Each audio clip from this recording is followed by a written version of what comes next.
સૌરાષ્ટ્ર યુનિવર્સિટીના રજિસ્ટ્રાર તરીકે ડોક્ટર અજયસિંહ જાડેજાની નિમણૂક ભારે ખેંચતાણ બાદ રજિસ્ટ્રાર તરીકે ડોક્ટર અજયસિંહ જાડેજાની નિમણૂક કરવામાં આવી છે।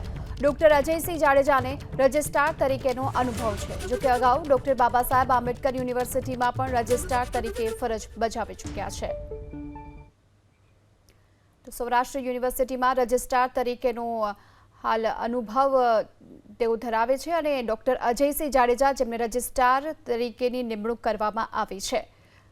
સૌરાષ્ટ્ર યુનિવર્સિટીના રજિસ્ટ્રાર તરીકે ડોક્ટર અજયસિંહ જાડેજાને હાલ તો આપવામાં આવી છે જવાબદારી। તો સૌરાષ્ટ્ર યુનિવર્સિટીમાં રજિસ્ટ્રાર તરીકેનો હાલ અનુભવ તેઓ ધરાવે છે અને ડોક્ટર અજયસિંહ જાડેજા જેમને રજિસ્ટ્રાર તરીકેની નિમણૂક કરવામાં આવી છે। સૌરાષ્ટ્ર યુનિવર્સિટીના રજિસ્ટ્રાર તરીકે ડોક્ટર અજયસિંહ જાડેજાને હાલ તો આપવામાં આવી છે જવાબદારી।